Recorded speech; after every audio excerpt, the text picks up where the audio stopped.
This is G. Andrew Maness, and you're listening to the latest Coffee Talk.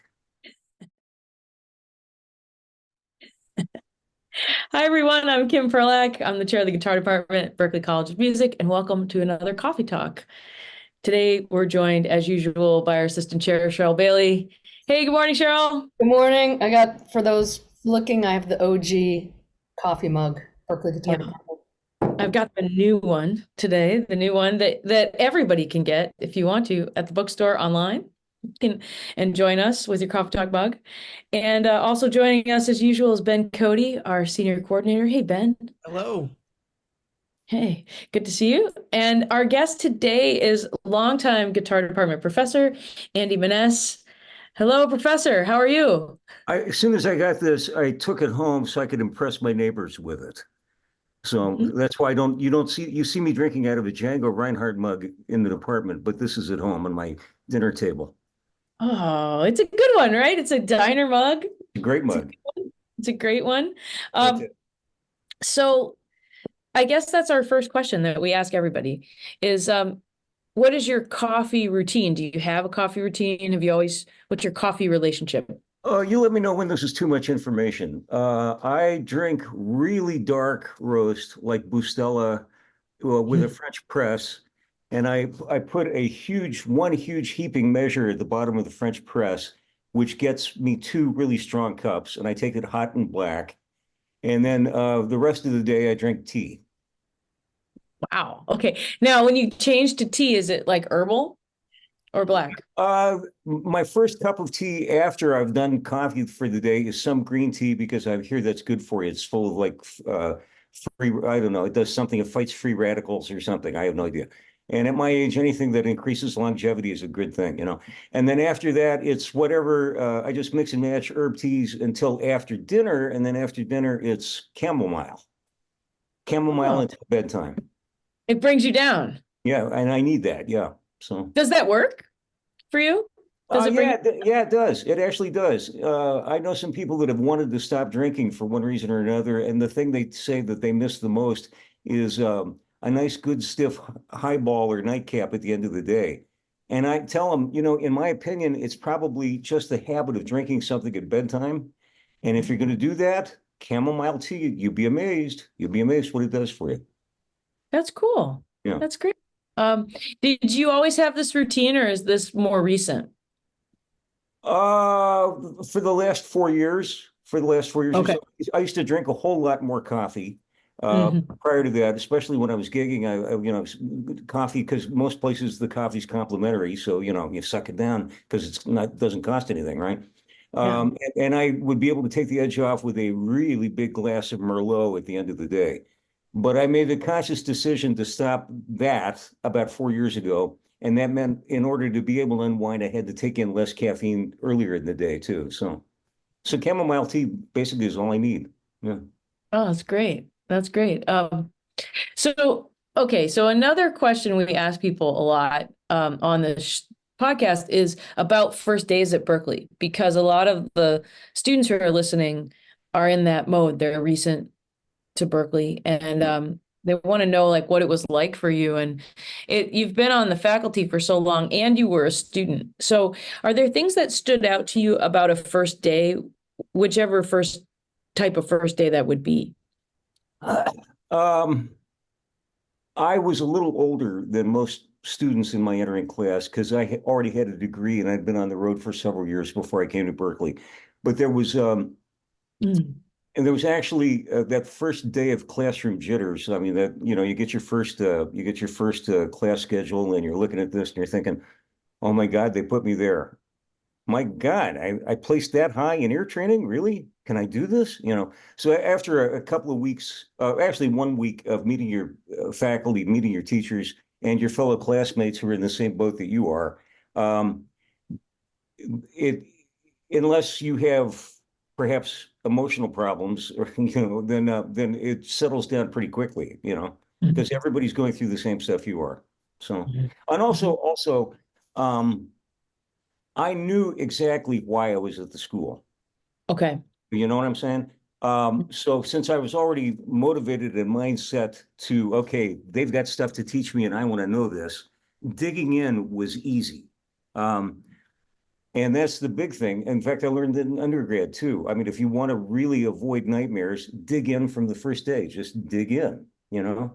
You'll find your rhythm as the semester goes along, but for the moment, be paranoid and be sure you're not working hard enough and just work that much harder, you know. Right. So So do you think that some of that sort of knowing why you were there comes from having gone to college for another type of degree or another degree first, and then also being on the road? Like being older, did it help you focus, I do you? I guarantee it did. My BA was liberal arts, music major, um, religion philosophy minor. But I Mhm. knew I wanted to be a musician. I mean, I was just the school I was at. I studied music the way that was possible, which was basically kind of a small college conservatory type. You all have heard of this, the four levels of competence. Um, Unconscious incompetence, right? You don't know what you don't know. Conscious incompetence, you do know that you don't know stuff and you need to know it. Uh, Conscious competence, you've learned the things you need to know, but you got to really pay attention to be able to execute them. And then unconscious competence, where you know everything you need to know and you can do it without thinking about it, right? When I came to Berkeley, I was in here. I was uh, Mm, I was in between. I was above unconscious incompetence. I knew what I didn't know. You know, I was probably right about here, and that's a great place to be because you know exactly what you want to focus on, and more importantly, you know why you do. You know, right. my career path I had set basically from when I was in high school, and it was nothing more complicated than I want to be employable. I want Mhm, to I want to be able to play for a living. mhm, And that and I found out through professional experience and then from getting to Boston that there's an awful lot of work out there, depending on one, what you have prepared yourself to do, and two, what you're willing to do. You know, so some people, there's certain gigs that some people just wouldn't take. mhm, That ain't me. There is no gig, if I'm open and I get it offered, there ain't no gig that I don't take, you know? So, mhm. and some of the best musicians I ever met and ever knew had the exact same mindset. You know, you're in business to do business. If a big break comes, that's a swell thing. But if you're pursuing the big break, you're really distracting yourself from the primary business at hand, which is to get working and keep working. So, Mm. Okay, so this is a great thing to delve into a little bit more because you've been here at Berkeley since the 70s. And so, as a student, right, as a I came as a student in the fall of 77 and was offered a teaching position in the fall of 86. So okay, I've been faculty since 86, but I've been associated with the school for since 77. okay. So in that time, there's been a whole lot of turnover or changes in the professional community and music and the music industry, however, music business, however you want to look at it, and even in art.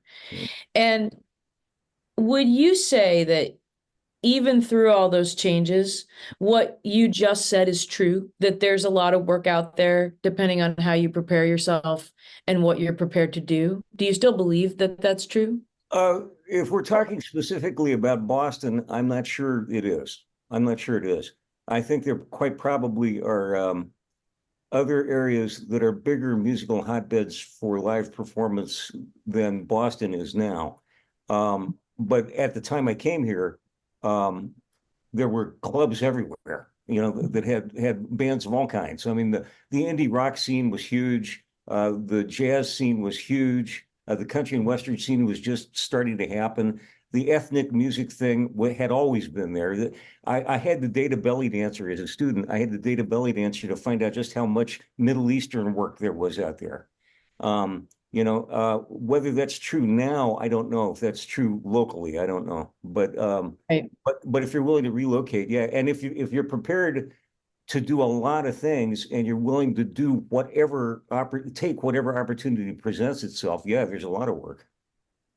Okay, so this is good, I think, for students to know, because I think especially now that we've had a pandemic and people are building their careers forward, I think Yeah. one of the things that I'm hearing you saying is, look, the main thing that you have control over when you're in school is how you prepare yourself. Yeah. And then you may have to look for the place to go Yep. to find the work that you're prepared to do. And I was very fortunate at the time I came to Boston to go to Berkeley, in that there was so much live music, so many live music opportunities, both in public venues and in private venues. I mean, when I was at my peak of busyness, which would have been from the time I graduated, basically until about 2010, and that's a long what is time. it? Is that 40 years? I guess. um, Yeah, you know, it's 40 years. That's a long time. Yeah. yeah, and that was just up here. I mean, I had worked in the Midwest and I worked in the Deep South, but I was averaging during the course of the year, I was averaging probably 5 to 8 gigs a week. Wow. But that's because there are all kinds of gigs, and I was willing to do them all. It didn't matter what they were. It could be a jingle date, it could be a bar mitzvah. I didn't care. I was in Hmm. business to do business. Hmm. And Did the really busy people at that time were just like me. I mean, the great drummer Gene Roma, right? The first time I met Gene was on a jingle date. The second time I met him was doing some kind of a corporate event for another guy at the Sheraton Prudential. I mean, and then he went on the road with Cats, and he was on the road for years. You know what I'm saying? The guys, forgive me, the people that are committed to being busy don't make those distinctions. The only bad gig is a gig somebody else gets. Or a gig where you get paid by check and the check bounces. That's a bummer too. But with those exceptions, we just don't think in those terms. Yeah, I'm open Wednesday night. What is it? Oh, it's a background date at a supper club. Okay, fine. Right. And also, forgive me for running off like this. Also, it's really essential that you know when you're not suited for an engagement, because you're not doing anybody any favors by taking an engagement and then going on it and being incompetent. That's terrible. Right. Whereas you'll if somebody calls you, even if it's a first time person, and what they're describing you're not right for, they'll respect the fact that you saved them some time and some embarrassment. And they'll remember, there will be a time when they'll have something that you are right for, and you'll get the call. Hmm. Yeah, there are a couple things that come to mind here, and the first one is on that point. Is stylistically, do you feel like you always had a relatively broad stylistic approach because this was your goal, or did you branch out specifically to meet the goal? Um, Due to an accident of birth, I was born into a family of people who loved all kinds of music. And I grew up in Wheeling, West Virginia, at a time when Wheeling was the second biggest country and western town in America, next to Nashville. And that wasn't a huge part of our household, but it was part of that environment. Okay. My dad was a huge big band swing guy, and I was hearing that stuff constantly. My mother was not a concert artist, but she was a classically trained pianist, because all young women of gentle breeding back then had to take piano lessons and study that kind of thing. My sister, who is somewhat older than I am, was a first generation rock and roller. So she had all of Elvis's singles in their original pressings because she bought them as soon as they came out. So I heard all of that. I had a sort of a nanny, an African American nanny, sort of, who used to listen to an R&B station out of Pittsburgh, WAMO, Whammo, and Cheryl, I knew you'd know this, and she would have that on all day long while I was crumb crushing around the kitchen. And she used to teach me the tunes. She used to teach me the tunes that were coming. So I had all of this stuff in my ears. And then I was sitting on my living room floor the night the Beatles were on Ed Sullivan, right? So I mean, I have all this stuff in my ears, and fortunately, genetically, the other accident of birth, for some reason, I inherited really good ears from my folks. Um, I was prepared to assimilate anything basically that I could be taught, because I'd heard most of it already. you know? Mm. So, Right. anyway, if to get back to your original question, um, making a jump into a stylistic situation, uh, even if it wasn't something that I thought I was primarily interested in, was not a big deal. It was not a Mm. big deal. I remember when I started doing dance band work in the early 80s with really old guys, they were thrilled to find out that I knew the tunes that they were doing. They were just thrilled. One guy on the first break of the first job I did with him said, "Do you mind if I go over our repertoire list a little bit with you?" I said, "No," and he goes, "Okay, do you know Moonlight Cocktail?" I go, "Da da da da da da da da da." Do you know Moonlight Serenade? Da da da da da da. And he looks at me and he goes, "How old are you?" And I said, no, I said, old enough to know these tunes. It's professional preparation. And my primary goal was being prepared to work. So Right. And so specifically because you were a little older, you chose Berkeley because you felt like it would help prepare you that in that way. Is that true? Did you have uh, a good by, sense of that or? by the time I decided to apply to Berkeley and attend here, yes, yes. Mhm. I hope you'll find this interesting and funny, maybe. Um, when I was at undergrad back in Ohio at Marietta College, Marietta, Ohio, the Harvard of the Midwest, just ask them. Um, I had a fantastic theory teacher, Dr. William Bulow, who led the choir at the Presbyterian Church. And we all sucked up to him by singing in the church choir, which was a great sight singing experience, among other things, you know. Um, and there was a social hour after the services where people would stand around and talk, eat cookies, and drink coffee. And it turned out one of the other guys in the choir, who was a townie, was a drummer in a local dance band, and he mentioned that their tr his trombone player, who wrote arrangements for his dance band, had gone to Berkeley. It's the first time I ever heard of Berkeley, and I thought he was talking about UC Berkeley. Mhm. I had no idea.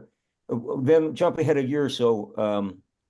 Santana's second big single is combined cover versions of two tunes: "Black Magic Woman," which was an original pre-hit machine Fleetwood Mac tune, and "Gypsy Queen," which was a Gabor Szabo tune. Now, I was one of those geeks back then who actually read the songwriting credits on record labels because I wanted to see who wrote these tunes. And I see Peter Green, and I go, "Oh, wow, Fleetwood Mac, no Fleetwood." And then Gabor Szabo. Well, that's interesting. A few months later, I'm at a bargain bin, and I pick up an album by Gabor Szabo that has the original version of Gypsy Queen on it. And I turn it over, and it's got his bio there, and it says that he was a Hungarian freedom fighter who left Europe and came to America to attend the Berklee College of Music. And I'm looking, and I'm thinking, my God, they needed a proofreader. They misspelled Berkeley. They spelled it with two E's. Um, and then I found out much later. No, no, that is how it's spelled. Then after I went on the road, when I was on the road in the Deep South, I kept bumping into guys who either had been to Berkeley or wanted to go to Berkeley. It became a huge presence, a huge presence. It was always in any conversation between musicians, it was always the elephant in the room.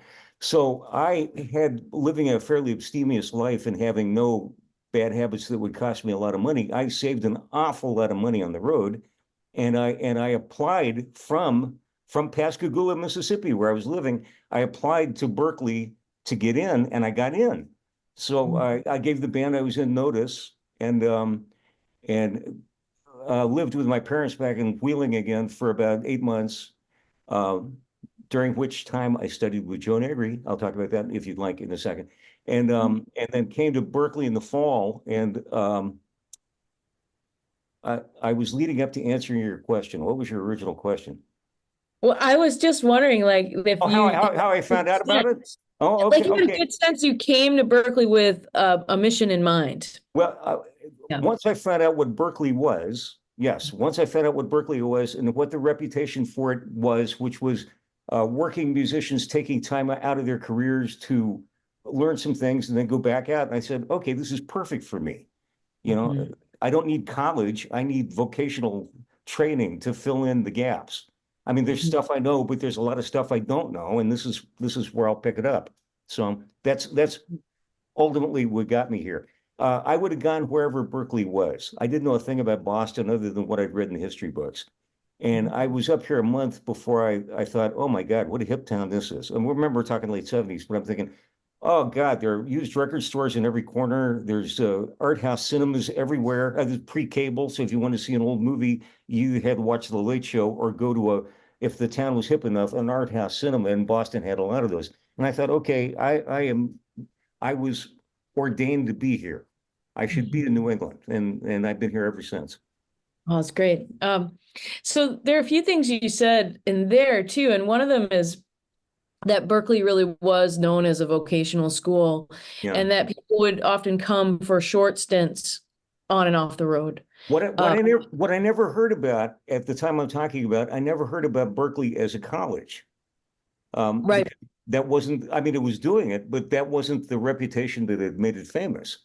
So I guess, yeah, one of the questions I have for you is now that I mean, you're so well known in our curriculum as really helping people with the fundamentals and the foundational skills that are necessary to build your ability to do professional work.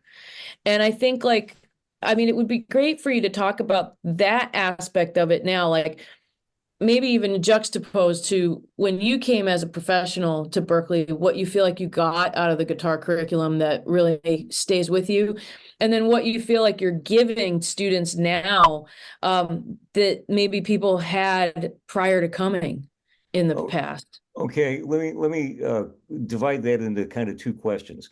Yeah. By a happy series of accidents, and I'll give you the details if you want them. Sure. I ended up studying with Bill Levitt immediately when I shouldn't have. It was a total accident that I was put on his schedule, but he decided to keep me on his schedule. All right, which was fine with me, you know. And I he had kind of retired from active playing at that point, but he had done up to that point what I aspired to do, which was be like a first call guy for a lot of people. You know, whenever there was apparently a legendary show club, I think it was in Dorchester in the 50s called Blindstrub's Village. Um, okay, and they would have people that were like big movie stars at one time that now did shows come in to do like Marlene Dietrich, you know, or people like that. And because he was a sight reading monster, he would get calls to do it, you know, and he impressed on me that was another arrow in the quiver. You know, here I am thinking, oh man, Al Di Meola, John McLaughlin, I got to get my chops having on, you know, and he said, yeah, but what you want to be able to do is, if you get a call to do this, you should be able to do this. Okay. Oh, one other thing too. When I came here, I guess we still have it, although we don't really push it. But kind of side by side of equal weight at the time was, in addition to the degree program, the diploma program. And I already had a degree, so I didn't at the time. I couldn't care less about another degree. But the idea of a program where you had to have a certain number of hours, but within that limitation, you could take anything you wanted in any area that you wanted, which was right up my alley, which is like the last vestige maybe of legendary Berkeley, right? And I divided, with one exception of one really, really ill-advised foray into audio mixing, which I just was awful at. I couldn't remember any of the technical stuff. I divided my three areas while I was a student into playing improv related, playing ensembles, all of that, whatever I could do, get into. Harmony. I took every harmony the school offered, composition, that kind of thing, and ear training. I knew I had good ears. I knew that I should maximize that because I knew somehow, I just knew that someday these might leave me, but if I was careful, these would never leave me, you know? And I can't tell you. Well, anyway, so it was a dream situation for me. I remember talking to my dad about a month in. I was talking to my folks back home, and Dad said, "You are really enjoying this, aren't you?" And I said, "Dad, I don't know a better way to put this. It's a way shower." every question I've come in here with, I'm finding answers to. I was finding answers to questions that the people that raised the questions didn't even know they were asking. I'm not telling you that. I didn't tell Dad that. I'll give you a great example. Joni Mitchell, I heard this in a movie called Alice's Restaurant back around 1969. Joni Mitchell wrote a tune called Songs to Aging Children Come. That's the name of the tune. And you can find it on YouTube. And I remember sitting in a theater and the hair was lifting off of my arms because of what was happening harmonically in that tune. And I had no idea what it was. I had to take the late, great Paul Schmeling's advanced harmony course to find out about multi-tonic systems. And then to be completely blown away by the fact that Joni Mitchell didn't know a thing about multi-tonic systems. She was just writing what sounded good to her. But I had to come to Berkeley to be able to understand what she was doing intuitively.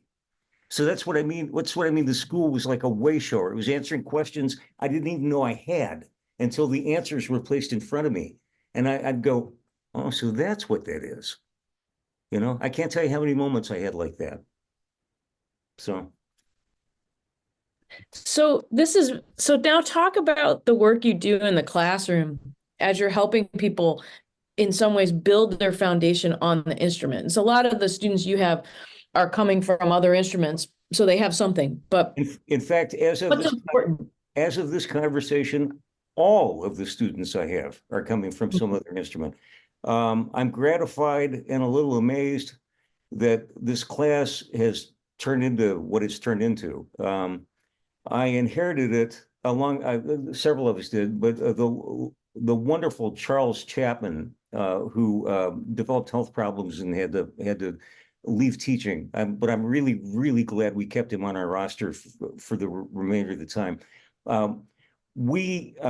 Several of us had to inherit a couple of the classes he was teaching. And one of the classes he was teaching was like what was called performance skills for the non-guitar principal, which meant, and unchanged, the import of the class has not changed. You can't be a guitar principal and take the class. You have to be principal something else. So you have people who are taking the class for good reasons and perhaps for some ill-advised reasons. The good reasons are they want to be more employable. They want to have another arrow in their quiver. They maybe want to get into bands, and if they're multi-instrumentalists, they stand a better chance of getting into bands. Maybe they're singer-songwriters and they want their accompaniments to be more intelligent. I mean, the ones that are kind of ill-advised are the ones who aren't sure if they like guitar or not. They'd like to get their feet wet and see how they feel. And I tell them in the first class, you're welcome to stay, not to anybody individually, but I say to the class as a whole, you're welcome to stay. But if you're not sure, even if you're interested in guitar, you're just trying to find out if you are, this probably is not the class for you, because we are going to get very nuts and bolts very quickly. We're operating on the assumption that you'd love to be exposed to the guitar curriculum of the largest guitar department in the world. And that's why I'm here, But that means incremental attainment of a certain physical skill set, and that can only be achieved through daily practice.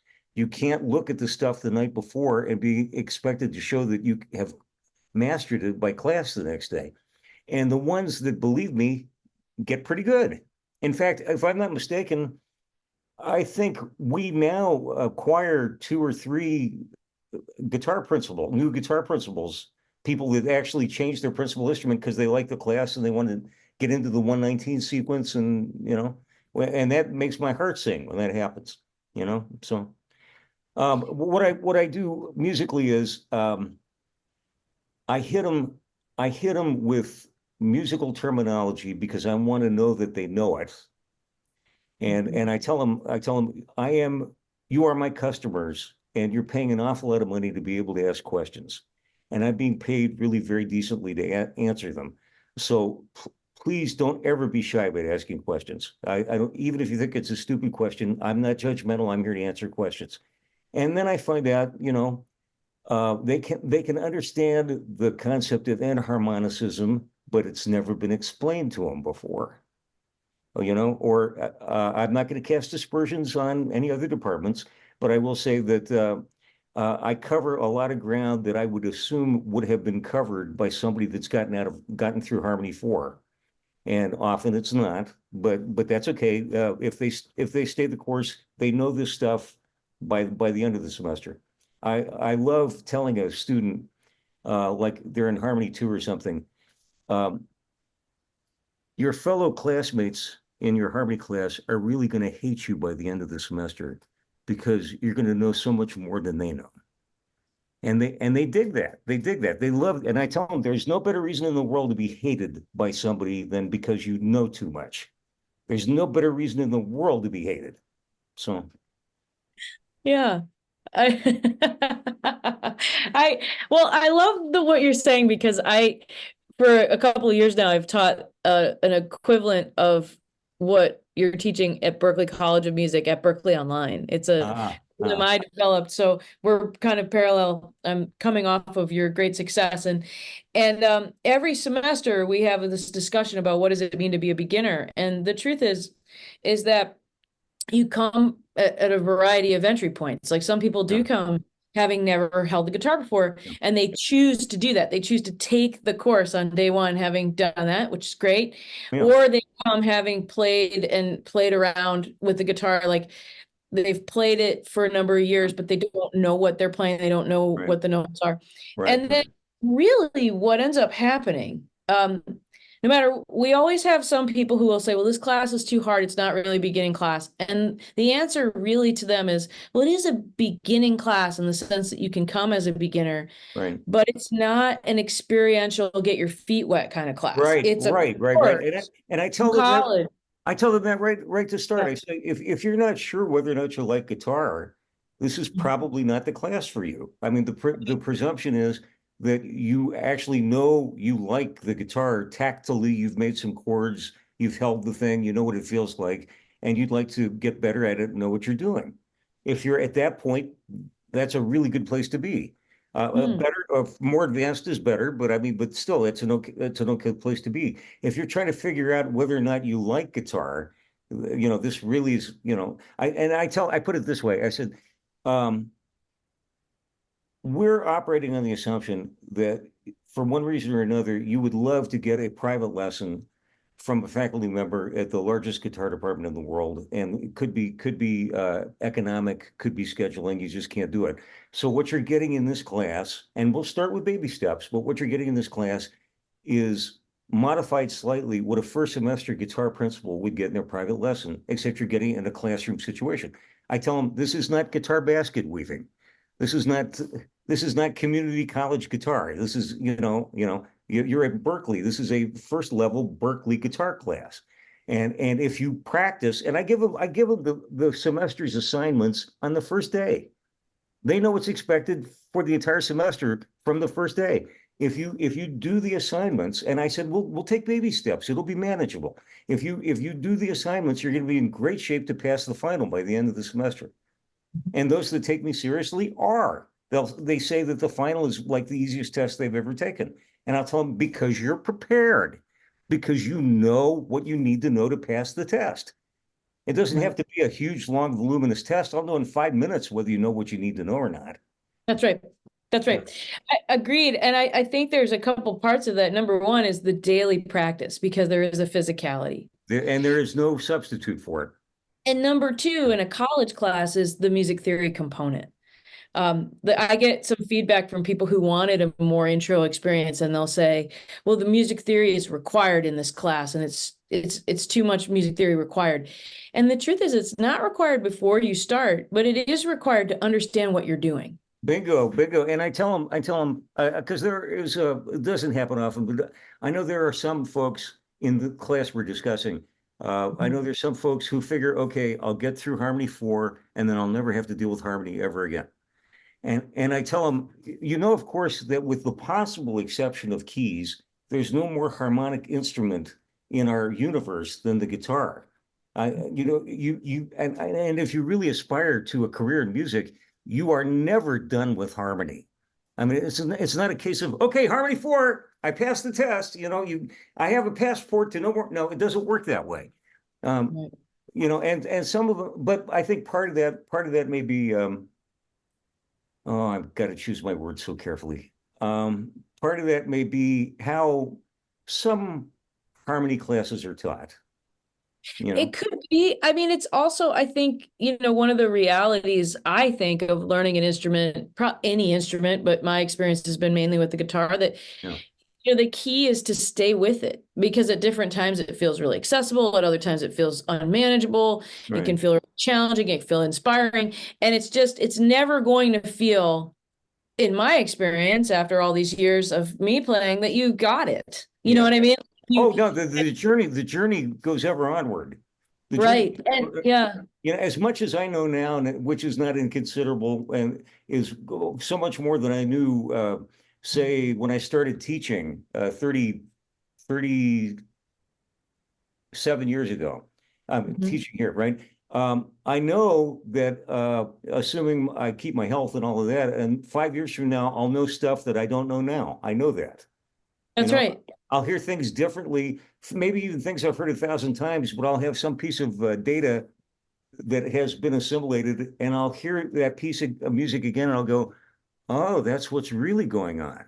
Yeah, It's so true. And yeah, I think, we know no matter what your entry point is, this is what's exciting to me about the guitar and about Berklee, is that if you really do it, if you really put the time in and you're super excited and you get into your own learning, you can go so fast. yeah, oh, And yeah. I have these students now that I love. I mean, I always love my Berklee online classes, and I happen to have these 6 folks in particular who come to almost every live session we have online. And we were having this conversation, and some of them sound incredible. I mean, incredible for 2 months so far. Yeah. Unbelievable. Like and I was asking him, show me how you practice. Let's go through the practice. This one man pulls out a notebook and he's like, well, I just decided I would write out all the pentatonic scales and all the notes on the fretboard and then circle where, if you were major scales, where the other degrees would be. And I just wrote them out in different keys, and I was like, yeah. And then this other woman goes, oh, that's really cool, because I did the same thing when we did movable triads this week. And she takes her computer and she turns it to the wall. And Huh. in crime dramas Yeah, where yeah. like, a detective is obsessed with a crime, and Yeah, yeah, put yeah, it, they put maps and things. And yeah. she not only blew up her drawings of the fretboard and drew it on her wall, but then she drew like a line through, like where like where the I scale know. degrees. And I just was like, are you solving crimes with triads? Like, and basically the truth is yes, and you can hear it, is what I'm saying. Like the Yeah. commit. And then this other woman says, oh yeah, I bought this cheap guitar at a yard sale, and I put the stickers of all the note names all over it so I can quiz myself and Hmm. then go to my other guitar. And I think like that kind of commitment and curiosity and fun, and like, how do I learn? And Hmm. so I'm going to make my own way of learning, instead of saying like, wow, this lesson is really hard, it makes me feel bad about myself. I'm just going to like forget it. And then later say like, oh, now I'm behind. What can I do to catch up? The And goal, it's the like goal, taking charge would be yeah. good, even if you The, do need that moment where you feel overwhelmed, if you see a well-articulated goal, an idea that, okay, this is a thing you want to be able to achieve. Now, how we get there, whatever Mhm. works, whatever Right. works. And you are, to the student, you are the best determinant of how this will make sense to you. Right. So run it past me. So if there's some flaws in your thinking, I can point them out to you, and I always put it on this basis, because that's what you're paying for. You're paying for me to catch the flaws, and and that way they don't feel like I'm being super judgmental. They see me, as providing a service, which they should see us as, I think. Yeah. Yeah, but the end result is, if you get there, however you got there, you got there. You know? Mhm. Yeah, it's in a way to honor the investment that you're making in yourself, Yeah. because ultimately you have to be able to demonstrate the material. You're not sort of like here to say like, okay, now you're going to teach me everything. Like we're going to guide you and help you form your process, but each one of us has to make that commitment. And to the extent, what I often say to all students is like, this requires that kind of commitment and attention. And when you don't have that, you're not going to make the progress that you hope to make. Yeah, When you do have that, what I go out of my way to say to, and I'm to a class, and I don't say that if I don't feel it, but I'm now at the point in this semester where I find myself starting to say it. I tell them, you live in your own skins, so you don't see what I see, who only sees you once a week. Right. You may be unaware of your own improvement because it's so tiny from day to day. But I'm seeing you once a week, and you are getting better. If you're wondering Yes. if you're wondering if the practicing is paying off, yes, it is. You know, and oftentimes that's all they need to hear. I mean, I only say it when I mean it. And happily, most of the time, I'm able to say it honestly. Um, but that's basically all they need to hear, since they can't really tell empirically on their own that they're getting better, you know? Yeah. Yeah. Do you have any sense in your mind of, we were talking about like what helps people propel forward. What's your sense of things that might hold someone back that you've seen? Well, okay. The obvious one is lack of practice. That's the obvious one. The obvious one who is, I told them, I mean, I tell them as often as I need to, can you memorize stuff the night before? Yes. Can you execute stuff by just looking at it the night before? No. You've got to work on it every day so that, yeah, in fact, I hope this doesn't get me fired. I don't think it will. I I tell my students in the first class, do you realize nothing, with the possible exception of screaming, and that has to do with the human voice being an instrument, with the exception of screaming, nothing in human experience prepares you to play a musical instrument. Are you aware of this? I told them this. I said, you know, we run, we jump, we throw, we climb, we swim, and that prepares us for athletics. But it doesn't, you know, with the exception of screaming, which may prepare us for singing, nothing else prepares us for playing a musical instrument. And I said, no, think about the obligation you're about to take on. You're going to train your hands to get really comfortable pressing down on little high tension cables that are strung over little railroad ties. Well, what in human experience prepares you for that? Nothing, you know.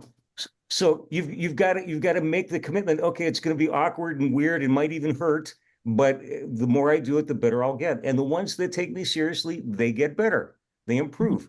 But that's because they're motivated to make the leap of faith, of blundering through the early clumsy days of practice to start to see achievement. And that is an act of faith, you know? Agreed. You know, when Bill Frisell was here last week, our honorary doctoral recipient and alum, his last bit of advice to everyone was stay with it.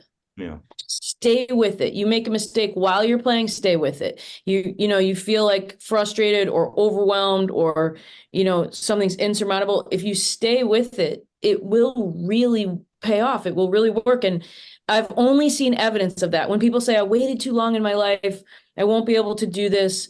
I think that's the best advice, because you absolutely can. You absolutely can play the guitar at any time if you stay with it. You all remember Larry Monroe, I'm sure. Is he still with us, by the way? I hope he is.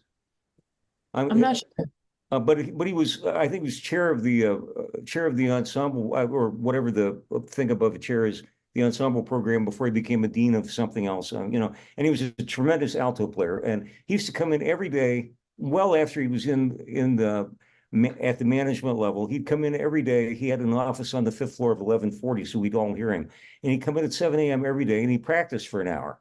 And this is after he'd been on the road, I think, with the Buddy Rich Band. I mean, he, you know, and somebody asked him, "You're still practicing? Why are you doing it?" And he says, "It's the only geometric good deal in life. If you practice, you will get better. If you practice, you will improve." Okay, it doesn't matter what level you're at, or how low you think you are, or how much achievement you think you have. I heard this just recently. Pablo Casals, the great cellist, I think was in his 90s. You know the quote I'm talking about? Okay, they asked him, why do you still practice? And he says, I'm starting to see improvement. Yeah. Yes, I love it. I really Yeah. love it. And I gotta say, I share this with you. I know it's one of my favorite things is to watch someone feel like a beginner on our instrument and then a few months later really be playing just beautifully. Yeah. Yeah. And I love that, you know. And the big thing is make sure they understand it's not just physical. Physical is incredibly important, but and this is the other side of this particular class. I want you to know what you're doing. That's why we're doing all the pitch recognition drills. That's why, all the technical stuff, all of that. And the ones that I think are in the class for the right reason are excited by the idea that when they start playing chords in upper positions on the neck, they're not only going to be making chord forms, but they're actually going to have note identities under each finger screaming their names at them. They're going to actually know what's under their fingers, which is a very powerful place to be. And as we all know, we have some absolute chops monster students who, if play up a storm, okay, stop right where you are. Your second finger, what note is that? And they don't know, that it hasn't been relevant to what they've been doing, which is technical development. Mhm. But and then you have the privilege of trying to convince them, as good as you are, you'll actually be better if you actually know what's under your fingers while you're doing it. That's correct. And I say to people, like, when you take a class, whatever class you're taking, really applies to any level, but definitely in the beginning, it's a class for life. Like, you could go through that class over and over and over again, and then you'll go deeper and deeper and deeper. There's no way in 1 week you're going to learn your modal scale patterns, for example, or your pentatonic scale patterns, and know every scale degree and every note name. And you can't do it. It's your brain won't amass all of that. So you have to say to yourself, okay, what did I take? What stuck? And then go back, and then go Yeah. back, and then go back, and then go back. It's like what you said about taking harmony classes. You can't just say, oh, I'm done. I have my passport now. I never have to go back. It's like that's a big realization for people when they say, well, there's a lot of information in this class and I can't master it all in one try. And it's like, yeah, I know. Nobody can actually. Right. You have to, we all for decades and decades will keep going back and forth. I've still got every notebook from every harmony class I took while I was here. I've got all my Alex Ulanovsky notebooks. I've got all my Michael Gibbs notebooks. I've got them all. And when I need inspiration, I just thumb through them. It's like reminders, Oh yeah, that I remember that. Maybe I could use that. It doesn't leave you, but you do need to have your memory goosed a little bit once in a while. Absolutely. Cheryl, I know I saw you taking notes, so I know there's a lot you have on your mind here. So I'm going to throw it over to you. Yeah, well, I mean, both of you are just such great educators, and you infuse everything that you share with your students with that excitement about being a beginner and learning these things. I mean, Andy, I know your class is so popular, and I have, I always use your syllabus when people come and say they want to test out, because I came up out of the William Levitt stuff. Yeah, And yeah. to me, I still use it, and I think it is the most thorough way to learn the instrument, Right. to do whatever you want to go do with it, right? And so I really identified with that, which you're talking about. We kind of grew up in the same area geographically, and there was this thing about when I was a student. It was like I wanted to I studied all the Levitt stuff, but also ear training was a big deal to me, because I also was like, I don't care what I play. I just want to be playing. Yeah. But there was something that you were saying that I also always believed about, just listening. Like, we're always hearing music. Like, there's studies that musicians hear, our brains work differently when we hear music. We start to map it. But I mean, really, if you're listening and you're a musician, you're around music all the time. It's not genre based, right? You walk into a cafe or a restaurant and there's some people playing in the corner or stuff, I'm a terrible person to go to dinner with, because I actually listen to the music. I actually pay attention to the music. And some of it has to do with the programming, and some of it has to do with the arrangements, and some of it has to do with just learning tunes. You know, there's no time, as you know, as you all know, there's no time to sit down with a bunch of lead sheets and learn tunes. There's no time for that.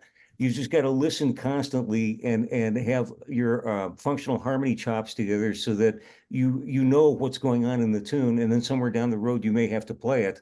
In which case, then you turn on the playback button and find out what key you're in, and you play back. So how can I put this? I've had students ask me, how come I never have earbuds in my ears?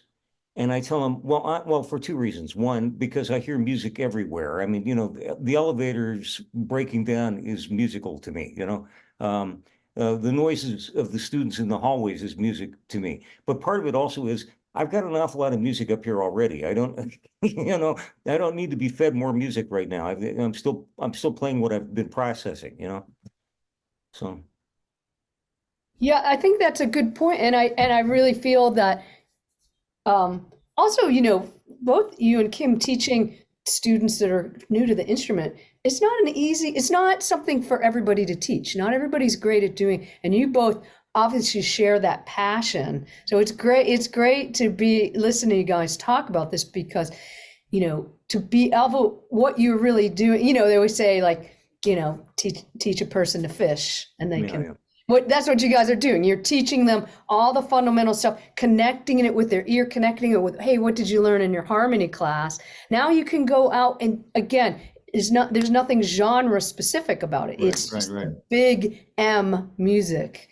The non-principals class I like much better than teaching beginners privately someplace, because usually beginners, especially if they're kids, or it could be adult beginners, outside of Berkeley, have no music in their background. And I don't know that we all have different gifts, and I don't know teaching someone who is musically ignorant beginning guitar. I don't know that that's one of my gifts. But the idea that you can have a class of students who presumably musicians, as in masters of the elements of music, who just haven't more than a beginning familiarity with this instrument, that I think I could do, because it means I could use musical jargon and hope that they'll understand. Then I find out that they don't, and then I have the privilege of explaining to them the stuff they should have learned earlier, And I flatter myself that once I explain it, they know what it means. Well, yeah, they've heard it in a different way, at least, right? Yeah, And sometimes right. I really I had a lot of students at Berkeley Online who are in that boat. And then also people who really come from no experience. Yeah. And I get a huge kick out of that if they are committed. I mean, I get a kick out of it anyway, and I just tell them, like, when you're able to be committed, this is going to work in. Who represents a really, really great work ethic? I refer to them as our conservatory cousins. I get the conservatory students, many of whom are not theory monsters, because that's not, they're dance students, or but they have this great motivation back to employability. They want to be employable, and that's part of the reason they're taking the class, and they work their brains out. And I tell them, if I ever use a musical term or any kind of musical jargon that you don't understand, you ask me. Don't wait till the end of class, ask me, because I guarantee you there's at least one other person in the class that doesn't know it, and you're brave enough to ask it, and they're not. So and they generally, I think without exception, our conservatory cousins really work their backsides off, because they have that kind of work ethic. They're rehearsing constantly, and I'm sorry, go ahead. No, that's a parallel. I was just excited up to adults, students who might be beginners in music, but are experts in other areas. Yeah. If you run a company, if you're an architect, we had religious clergy in our class. We've had teachers. We've had, any number of things, medical doctors, people who are experts in an area. And one thing that I think is amazing is if you're an expert in a different area and you choose to be a beginner on an instrument, I think that you're either like a super centered, confident person, or you might be a little nutty. You know what I mean? And I like both. I mean, both are great, but I learn a ton from people who are like, I have expertise here. I have the courage to do something new. Yeah. And then they can apply all of that ability to really organize information. And then maybe what the task is to actually learn how to breathe and take things slowly enough and do it over time instead of like rushing in. You know, But sometimes that's why they're doing it. I don't know if the verdict is in on this, but I've heard in recent years that apparently, especially before the symptoms manifest themselves, adults that uh, decide to take on a musical instrument late in life almost invariably do not develop Alzheimer's, do not develop senility or dementia or anything, like that. So, Yeah, it's very I mean, interesting. it's kind of a strange selling point to get people to take music lessons, but Well, the thing though is that I think for me the most important thing is that I I feel like I am at my best in some ways when I'm trying new things with music. And so anybody who wants to try something new with music, I'll get in there with you, you yeah, know? yeah, yeah, yeah. And it's a good feeling, but it's also like then we become the community vibe is really strong when you're feeling like, whoa, Yeah, this is a yeah. lot harder than I thought it was going to be. So, but in reality, that's what we're all doing for each other for the most part, even here, because even at our levels of play, we're always pushing. I think that's a defining thing of Berkeley. Well, and Uh, that's also with the environment we're in, yeah. because once you're out in the field, once you're out in the marketplace, you can't really give in to that impulse if you want to stay employed. What you're training yourself to do is find out what people with disposable incomes are willing to spend money on, and then giving it to them. If we're playing for, I don't want to offend anybody by saying this. But we all know that with the exception of huge names and big stars, um, professional music is not the most lucrative thing in the world you can do. I mean, you can make a decent living. I've always made a decent living, but I'm not rich. But if we do nothing but play for other musicians, we're playing for people that don't have any more money than we have, or maybe even less money than we have. And ultimately, if we're committed to being employed and employable, we've got to find out what people with disposable incomes are willing to pay for, Mhm. and then giving it to them really good, so that we can charge as much as the market will bear for doing it. And So, oh, go go, ahead. no, no, No, yeah, I, yeah. no, no, I'd run down. Go ahead.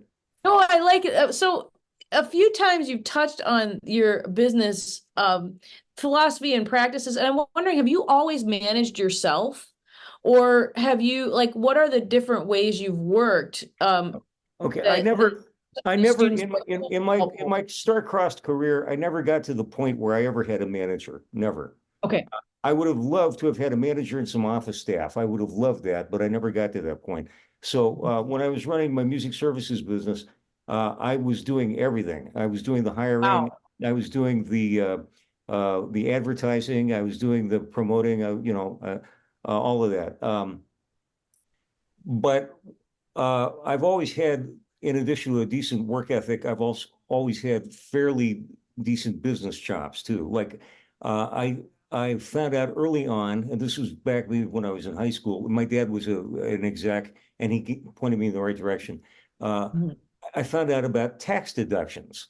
If you're going to be self-employed, you better take every single deduction you have legally, but every single deduction that you can, because um, uh, there are all kinds of things that somebody that is a 9 to 5er and gets a W-2 doesn't have to deal with that you do. I'm temperamentally suited. I think I know this about myself. I'm temperamentally suited to be alone for long periods of time, which means when I'm running a business, I'm running it out of my home.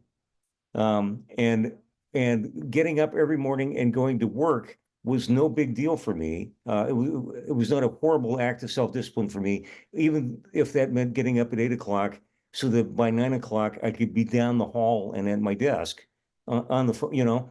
Um, not everybody is suited for that. There's some very, very fine musicians who should not be in charge of their own careers because they wouldn't know how to do it.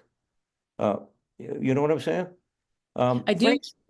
Frank Zappa, as I understand it, actually used to put his guys on salary.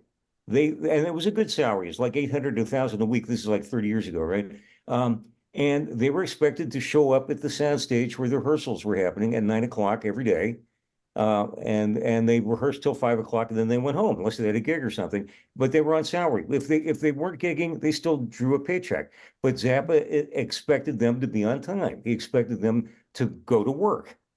You know, and those of us who understand. In fact, I'll say something that I suspect you'll all be familiar with.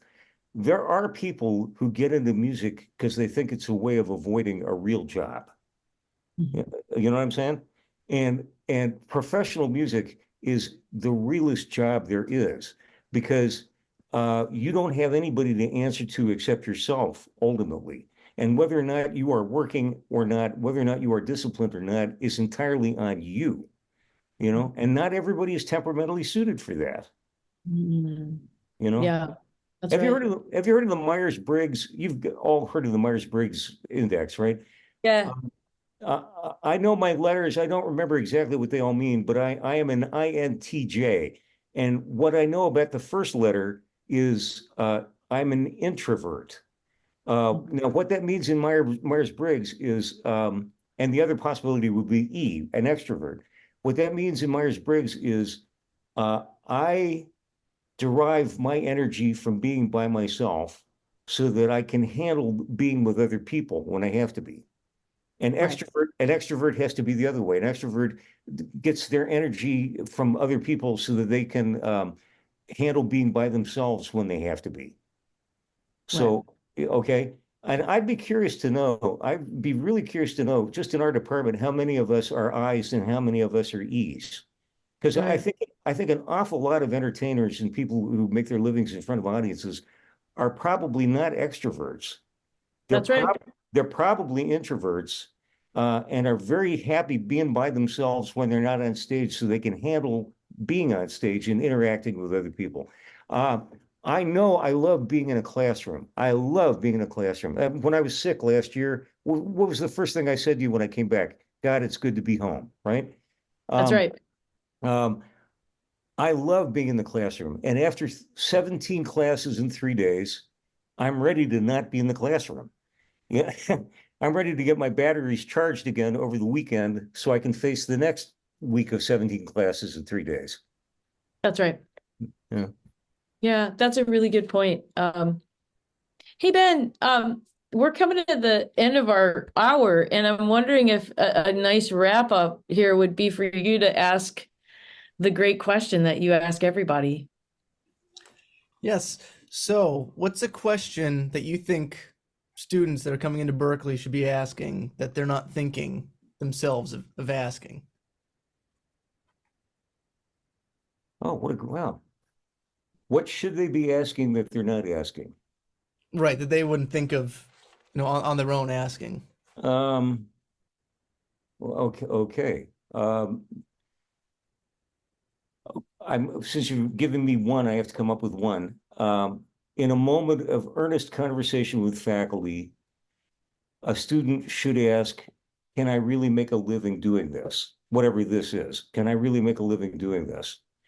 And the answer from the faculty member should be, in my opinion, yes, if you'd rather do it than if there's nothing else you'd rather be doing. Okay?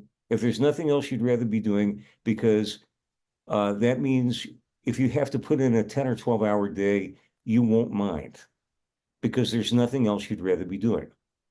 If there is something else you'd rather be doing, go. I forget his name, the folklorist. Follow your bliss. Follow your bliss. If your bliss is taking you someplace else, go there. Go there. I used to do career days at a middle school down in one of the southern suburbs. With a panel of other people, including a guy who's from Northeastern, who's one of the world's leading experts on serial murders.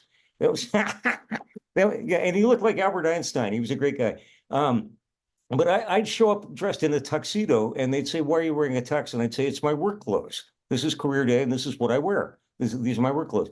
But what I'd say to them is, if you're curious, and these are like seventh and eighth graders, right? I said, list all the things you love doing. List all the things you love doing. Don't leave anything off the list. From that list, extract the stuff that the things that you're actually good at. Smaller list, right? From that list, extract the things that you could actually make a living doing. Much smaller list. But whatever's left on that third list is probably something you should be doing.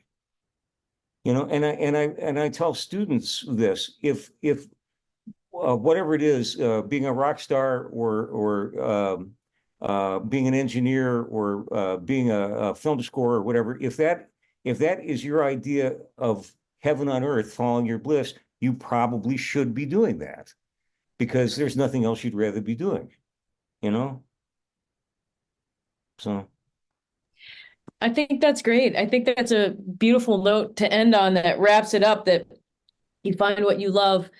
And we know that if that's guitar and music, there's a lot of work and commitment that goes into it that will absolutely pay off, because we've seen practice is not a bummer. Practice is not a bummer if there's nothing else you'd rather be doing.